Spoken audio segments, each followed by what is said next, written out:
Salmo 1 es nuestro texto para hoy. Salmo 1. Vamos a leerlo una vez más.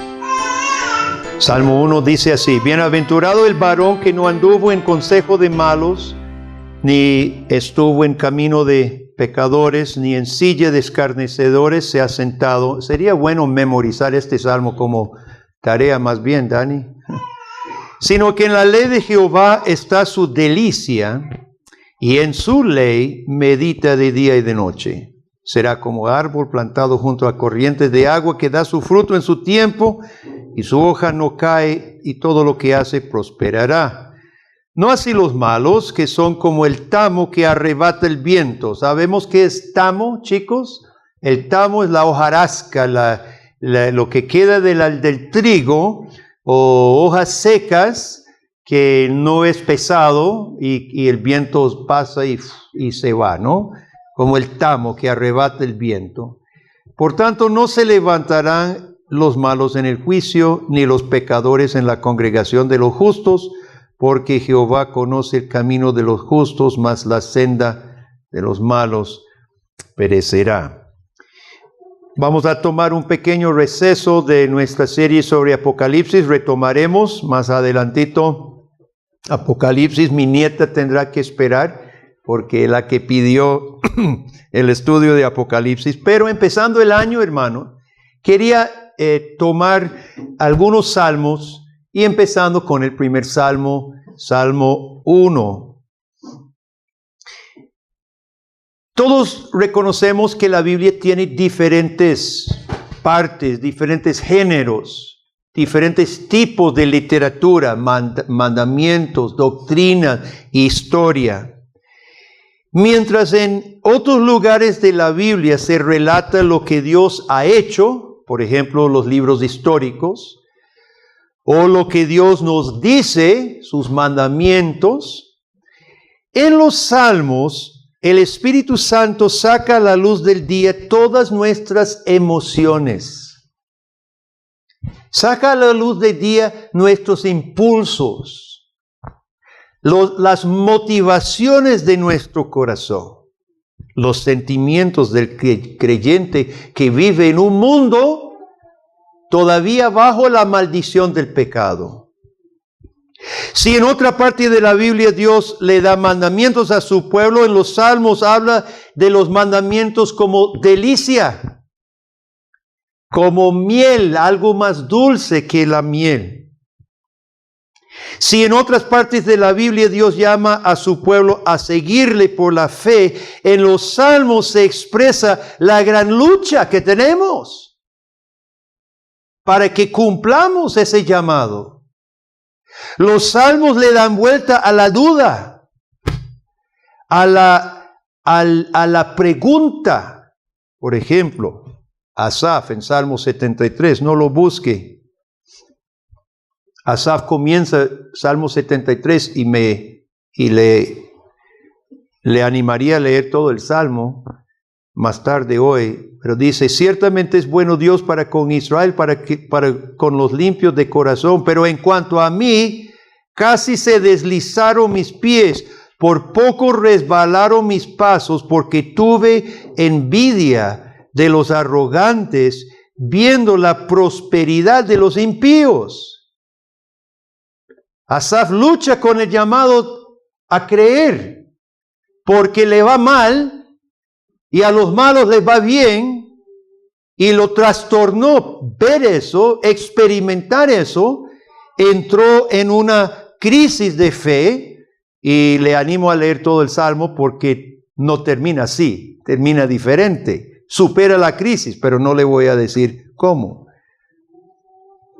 Todas las emociones, hermanos, todos los sentimientos e impulsos de los cristianos son tratados en los Salmos. Las tristezas nuestras, los temores del Hijo de Dios, las dudas, también las esperanzas y los goces, nuestras preocupaciones, pero se tratan particularmente las emociones y sentimientos que nos frenan.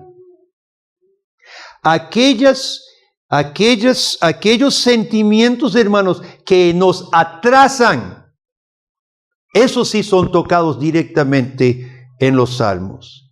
Juan Calvino dice que en los salmos tenemos una rara y gran ventaja porque todos los rincones del alma son descubiertos. Es como que se les abriera el pecho, ¿verdad? Si el alma fuera algo visible, y se arroja una luz sobre todos los rincones del alma. No hay nada que quede todavía oculto. El corazón es llevado a la luz, purificado de aquella infección más odiosa, la hipocresía, dice Calvino. Si estudiamos los salmos con sinceridad, se desenmascara la hipocresía, porque no hay nada que quede todavía oculto en los salmos. Citando una vez más al reformador, dice, en una palabra, todo lo que nos serviría como ánimo cuando nos acercamos a Dios en oración, nos es enseñado en los salmos. Y es por eso que Calvino, Lutero y otros de los grandes, Spurgeon, por ejemplo, dedicaron gran parte de su esfuerzo teológico a comentar los salmos. Salmo 1 comienza, bienaventurado el varón que no anduvo en consejo de los malos, sino en la ley de Dios medita. Como siempre en la Biblia y como nuestro catecismo de Heidelberg lo saca tan claramente, la fe se trata de desconocer algo, de rechazar algo, de despojarnos del viejo hombre para vestirnos de Jesucristo. Siempre hay un no y un sí. Bienaventurado el hombre que no anduvo en camino de los pecadores, ni en silla de escarnecedores, ni en consejo de los malos. Comienza este salmo, hermanos, con algo que preocupa a todos los hombres. Bienaventuranza. ¿Por qué los seres humanos, todos, están preocupados por bienaventuranza, por felicidad, por tranquilidad? Nosotros en Costa Rica tenemos nuestro propio dicho, solo que hay una versión reformada. Pura vida debería decir el cristiano, pura vida eterna, porque esa es la verdadera pura vida. Pero la pregunta importante es ¿quién define la bienaventuranza y cómo se obtiene? Eso es lo importante. ¿Quién define la bienaventuranza? ¿Qué es? ¿Y cómo se obtiene? El mundo tiene su versión. Eso es lo primero que resalta el salmista, hermano. El mundo tiene su versión de bienaventuranza. Es el consejo de malos, camino de pecadores y silla de escarnecedores. Tiene su versión de bienaventuranza. Es la mentira con que el diablo engañó a Eva en el huerto, ofreciéndole bienaventuranza, pero no de Dios. Bienaventuranza a su propia manera. Los que estudian la historia, cuando recorren las diferentes civilizaciones, podemos ver cómo Satanás juega con las civilizaciones. Una civilización resalta el honor, otra civilización el poder, otra civilización dizque sabiduría. Satanás viene jugando, hermanos, con las civilizaciones, presentando en cada época, cada cultura, su ideal de la bienaventuranza, ofreciéndole bienaventuranza que nunca alcanzan, porque cambian, porque se pasa de otra civilización que busca otra cosa. Son diversas engaños, por decirlo así, de Satanás. Ahora, si tomamos solamente el siglo pasado, hermano, hemos visto tristemente y horrorosamente la búsqueda de utopías que terminaron en fracasos humanos, pero atroces. Por ejemplo, el proyecto nazi ofreció a la raza aria, ¿verdad?, prosperidad, liderazgo en el mundo. Eso es lo que Hitler le ofreció a los alemanes. Poder y prosperidad. Su proyecto de socialismo estatal, nazi, fue lo que ofreció. ¿Y cuál fue el costo y cuál fue el final? El costo fue 12 millones de civiles muertos en Alemania. 12 millones. Casi 3 veces, 2 veces y medio la población de Costa Rica. Y en la guerra que provocó 60 millones más.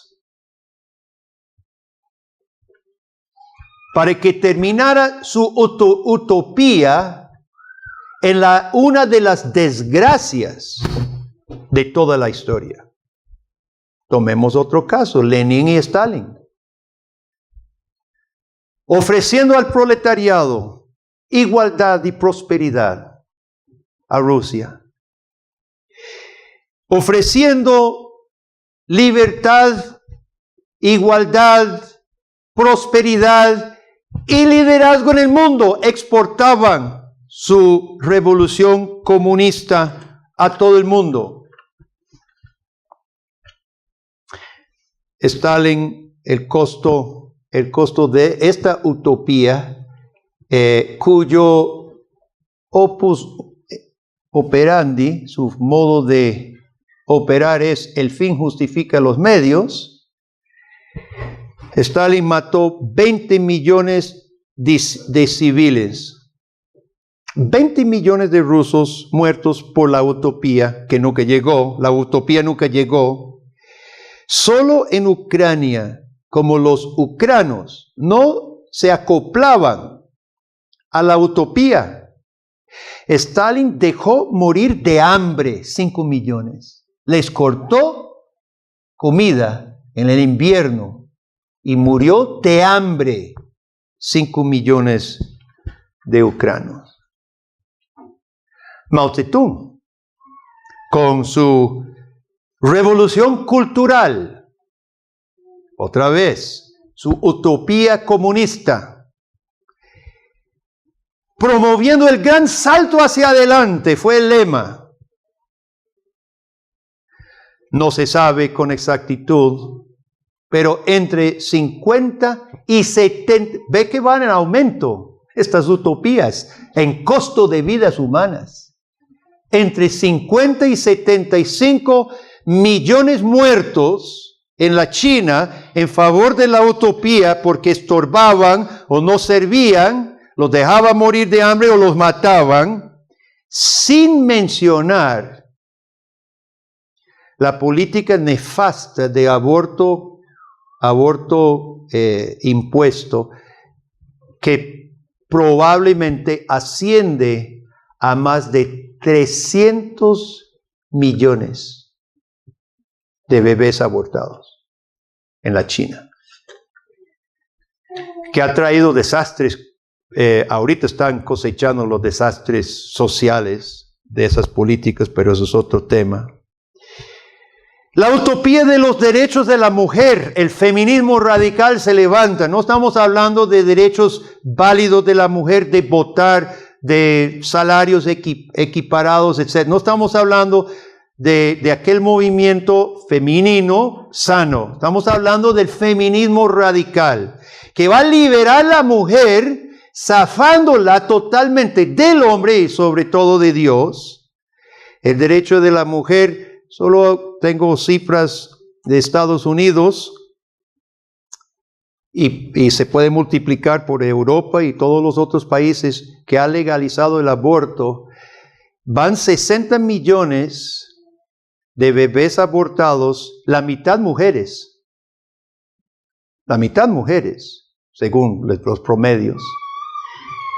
Derechos de algunas mujeres en contra de otras que no han nacido todavía. Podríamos seguir, hermanos, la ecología paganizada, no la mayordomía de la creación, sino la ecología pagana, está empobreciendo poblaciones, incrementando costo de luz, incrementando costo de combustible y las otras cosas, poniendo en riesgo ancianos con salarios fijos, madres solteras que están a cargo de familias al borde de la pobreza. Estas cosas han contribuido a más pobreza en estos casos. Hermanos, no vamos a seguir. Lo único, podemos resumir de esta manera: entre más fuerte el deseo por la utopía humana, aparte de Dios, peor el desastre. Peor el desastre. Ahora, últimamente, el demonio ha sacado otro engaño un poco más creativo. Ahora, algo en que los jóvenes están muy susceptibles es esta mentira: no hay bienaventuranza.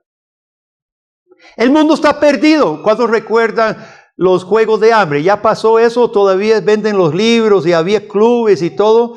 ¿Todavía? No, ya no, ¿verdad? Ya como que pasó la moda. Los juegos de hambre. Había otras veces, corre, ¿qué era eso? Parecido. No hay bienaventuranza. El mundo está perdido, todo está perdido, todo es gris, no hay remedio. El mundo está vendido a los malos que nos manipulan. No hay esperanza aquí. Y el joven que de por sí pasa etapas, momentos melancólicos, ¿verdad? Es susceptible a esto, y mucho joven ha creído de veras este mensaje: no hay ninguna bienaventuranza posible. Lo único que nos queda es, como en los juegos de hambre, tal vez un amigo y apoyarnos nosotros dos, ¿verdad? Y a ver qué pasa, a ver si sobrevivimos. Esa es el mensaje ahora, otro truco del maligno que juega con los hombres que no conocen la palabra de Dios, los tira por allá y los tira por allá, y así seguimos. ¿Y cuál es el resultado? Porque poblaciones enteras de jóvenes, especialmente, no solo jóvenes, pero muchos, la mayoría son de jóvenes, se entregan a las drogas. Desde Nietzsche, del siglo antepasado, Nietzsche había dicho: no hay utopías, no hay bienaventuranzas, aquí cada uno se la juega y hace su propia vida, punto, porque no hay propósito, no hay Dios, no hay cielo, no hay futuro, no hay propósito aquí, juéguesela. ¿Y qué es lo que entonces el joven que dice: de aquí no hay nada por qué vivir, mejor disfruto, me empujo de la droga, si siento la sensación, y si me muero, me muero? Y los suicidios entre la juventud también ascienden de forma preocupante en nuestro tiempo. Hermano, Satanás sigue jugando con las civilizaciones, o prometiendo esta bienaventuranza o la otra o ninguna. Y todas y a una llevan al desastre, llevan al barranco. ¿Y los cristianos? ¿Cómo estamos, hermanos, los cristianos? El otro, hace tiempo estaba llenando gasolina en la gasolinera, y los compañeros de la gasolinera estaban quejándose de otro compañero, ¿verdad? Y uno le dice: ay, espero que ese mael le cayera mal el desayuno. Le dice uno del otro, ¿verdad? Y me quedó esa bendición que le estaba echando al otro, ¿verdad? Ahora, los cristianos, hermanos, ¿no es cierto que muchas veces buscamos, o yo busco, mi felicidad, no importa el otro, o si es necesario, a expensas del otro. Es más, hasta nos complacemos en que le caiga mal el desayuno. No me ayuda en mí nada, pero me siento mejor que él esté mal. ¿No es cierto, hermanos? ¿Cuántos cristianos están sumergidos básicamente en las mismas actitudes de los mundanos? ¿Por qué los matrimonios cristianos a menudo no son mejores que los matrimonios de los no cristianos? La tasa de divorcio sigue mostrando que los cristianos se divorcian igual de frecuente que los no cristianos. Entonces, dígame usted, al interior de nuestras casas, donde ya no andamos con corbata ¿verdad? Andamos como somos, realmente. ¿Por qué los cristianos no resistimos lo que el no cristiano tampoco resiste? ¿Qué es lo que pasa? Ahí está la prueba más patente, más obvia del estado de la iglesia, hermano. Otra pregunta: ¿por qué en la sociedad la iglesia tiene tan mala fama? Los cristianos no tenemos buena fama ahorita. Si tenemos fama, es que no servimos para nada, o servimos solo para algún escándalo, o para ser manipulado para votos. Pero servir como consejeros, como líderes, se burla más bien el mundo de la iglesia. Los cristianos, yo creo que puedo decirlo, los cristianos tenemos el serio problema de permitir que el mundo esté definiendo para nosotros qué es la bienaventuranza y cómo la obtenemos. Y por eso este salmo es sumamente importante. Y me impacta, hermanos, que todo este libro de salmos, 150 salmos profundísimos, algunos largos, algunos cortos, pero la primera palabra es bienaventurados, felices, gozosos. ¿Qué? Nosotros los reformados enfocamos en la gloria de Dios, ¿verdad? Sola escritura, cosas así. Y los salmos empiezan bienaventurados, felices. Pero es que hay un punto sumamente importante, hermano. Dios no creó a los hombres para ser robots en la tierra. Nos creó para relacionarse Él con nosotros en una relación que nos llevara a felicidad. La confesión de fe de Westminster, el catecismo de Westminster dice: ¿para qué creó Dios al hombre? Para glorificarle y, ¿qué dice? Y gozar de Él para siempre. Y gozar de Él para siempre. Es que el catecismo los une a los dos, porque así son. Glorificando a Dios, nos gozamos de Él y están entrelazados. Dios quería un pueblo sobre el cual Él se gozaba. Lo dice al principio del Antiguo Testamento y al final. En capítulo 30 de Deuteronomio, Dios está diciendo a los israelitas a través de Moisés: yo los voy a introducir a la tierra, pero yo sé que van a desobedecer y los voy a volver a sacar. Ahí lo dice Dios mismo, lo profetiza en capítulo 30 de Deuteronomio: los voy a volver a sacar, pero después de que los mande otra vez al exilio, se van a arrepentir. Y vea lo que, y escuche cómo Dios describe lo que va a pasar en ese arrepentimiento. Dice: y tú volverás y oirás la voz de Jehová y pondrás por obra todos sus mandamientos que yo te ordeno hoy. Te hará Jehová tu Dios. Esto es que la salvación es de Jehová. Y Dios hará abundar en toda obra de tus manos el fruto del vientre, el fruto de tu bestia, porque Jehová volverá a gozarse sobre ti. Dios se volverá a gozarse sobre su pueblo. para bien, dice, de la manera que se gozó sobre tus padres. Como Dios se había gozado sobre su pueblo en Egipto y lo sacó otra vez, cuando obedeciere la voz de Jehová tu Dios para guardar sus mandamientos. Hermanos, el gozo, la felicidad, la bienaventuranza viene de Dios primero. Es Dios que se goza. Y el gozo del pueblo tiene que venir de ese Dios gozoso.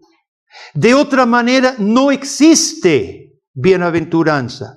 Y termina el Antiguo Testamento en Sofonías 3:17. Esto es un canto que nosotros cantamos. Jehová está en medio de ti, poderoso. Dice, ¿se acuerda de ese canto? Jehová está en medio de ti, ¿verdad? Poderoso, Él salvará. Y después, ¿qué dice? Se gozará sobre ti. Empezando en el Antiguo Testamento, terminando el Antiguo Testamento, Dios enfatiza lo mismo. Dios se goza sobre él, sobre su pueblo con alegría. Callará de amor, se regocijará sobre ti con cánticos. ¿Canta Dios? ¿Nunca se había hecho la pregunta? Que si Dios canta, ¿qué piensa usted? ¿Canta Dios por alegría? Por supuesto que canta. ¿Qué son los salmos si no son inspirados por Dios, hermano? Los salmos son los cantos de Dios. Dios es el que se regocija primero. Dios se regocija sobre su pueblo.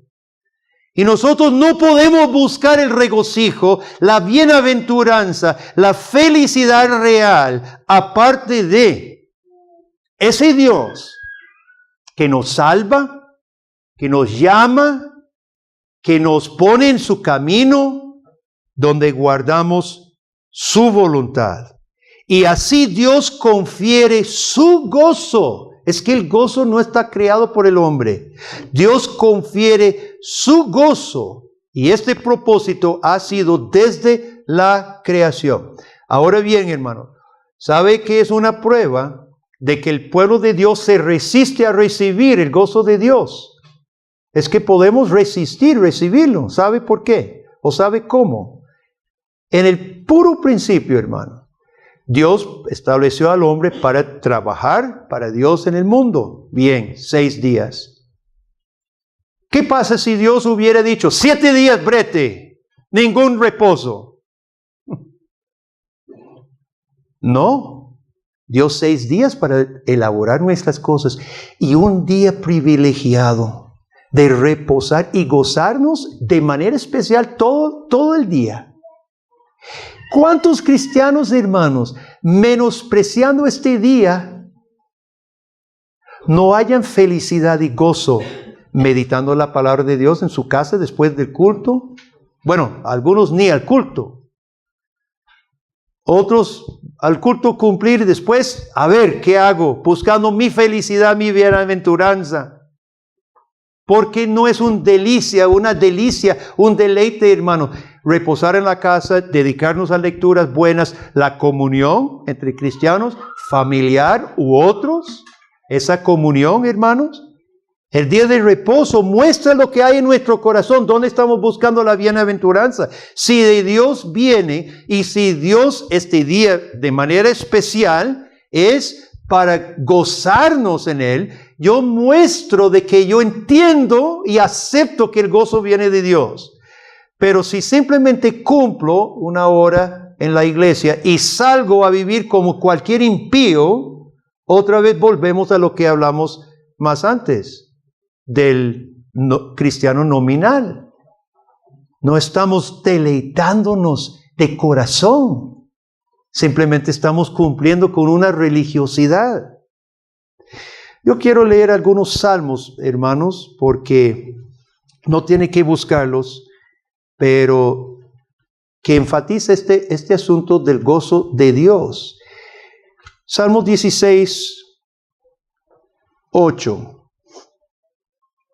A Jehová, dice el salmista, a Jehová he puesto siempre delante de mí, porque está a mi diestra, no seré conmovido. Se alegró por tanto mi corazón. Escuche el gozo poniendo a Jehová primero. Se alegró por tanto mi corazón y se gozó mi alma. Mi carne también reposará confiadamente, porque no dejarás mi alma en el Seol, ni permitirás que tu santo vea corrupción. ¿De quién fue escrito eso? Citado en el Nuevo Testamento. De Jesucristo mismo. Tomó sobre sí esta promesa. Me mostrarás la senda de la vida. En tu presencia hay plenitud de gozo. Delicias a tu diestra para siempre. No solemos utilizar esas palabras, ¿verdad? Plenitud de gozo. Si yo te saludo mañana, le digo, hermano, ¿cómo le va? ¿Qué tal responder? Plenitud de gozo, mi hermano. Así no hablamos mucho, ¿no? Pero es correcto, el salmista dice, plenitud de gozo, teniendo a Jehová. Salmo 43, versículos 4 y 5, dicen así. Entraré al altar de Dios, al templo, al Dios de mi alegría y de mi gozo, y te alabaré con arpa, oh Dios mío. Y después el salmista se habla a sí mismo. ¿Por qué te abates, oh alma mía? Abatirse, preocuparse, afligirse, caerse, ¿no? Abatido. ¿Por qué te abates, oh alma mía? ¿Y por qué te turbas dentro de mí? Lo que hablamos de los sentimientos, ¿verdad? Los salmos abren los sentimientos al corazón abatido, al corazón afligido, al corazón derribado. ¿Por qué, mi alma? ¿Por qué te abates? ¿Por qué te turbas? Espera en Dios, porque aún he de alabarle, salvación mía y Dios mío. Bonito, hermano. La bienaventuranza que Dios tiene es para su pueblo. Es para su pueblo. Salmo 51, ustedes recuerdan el contexto. David había cometido ese terrible pecado con Betsabé, matando a su marido Urías, que fue amigo íntimo de David. Negaba, vivió como si nada, trató de ocultar, y finalmente el profeta Natán lo confronta y David se humilla, acepta y se arrepiente. Y este es su clamor, pero oiga los términos en que David expresa lo que él desea. Él ya pidió perdón, ¿verdad? En la primera parte del Salmo. Versículo 8 dice, Dios, por favor, hazme oír gozo. Él quería oír palabras de gozo una vez más. Había sufrido ese pecado, la culpa, el esconderlo, ¿verdad? Y él dice, Dios, hazme oír gozo y alegría, y se recrearán los huesos que has abatido. Esconde tu rostro de mis pecados, borra mis rebeliones. Crea en mí, oh Dios, un corazón limpio, renueva un espíritu recto dentro de mí. No me eches de delante de ti, ni quites de mí tu Santo Espíritu. Una vez más dice, vuélveme el gozo de tu salvación, y cantará mi lengua tu justicia. Qué cosa más hermosa, hermanos. Esto es inspirado por el Espíritu Santo. Esto es lo que Dios quiere del pecador, hermano. Dios quiere devolvernos el gozo, que nosotros tengamos el gozo de nuestra salvación. No fue el hombre que inventó la bienaventuranza. No fue el hombre que inventó los sentimientos, las emociones, el gozo del corazón. Eso no fue el hombre. Fue Dios mismo. Al principio Dios creó al hombre para ser feliz a lo máximo, en comunión con Él. Fue el padre de mentira que nos engañó para que creyéramos que hay felicidad aparte de nuestro Dios y aparte de obediencia a su palabra. Querido amigo que me escucha, ¿quién define para usted la felicidad? ¿Quién define para usted la bienaventuranza? ¿Es feliz usted? ¿Es feliz? Si usted no está feliz, estoy seguro de una cosa. Y si usted es cristiano, usted está buscando la felicidad donde no la va a encontrar. Si usted no está feliz, si no se siente bienaventurado, gozoso, es porque usted está buscando el gozo, la realización, la felicidad donde no la va a encontrar.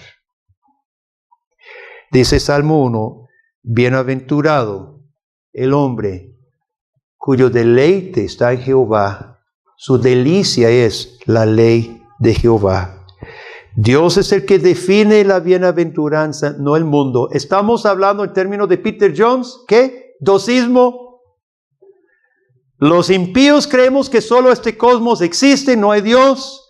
Y nosotros aquí tenemos que inventar la bienaventuranza y buscarla. Eso no existe, existe un Dios dosista, un Dios y la criatura.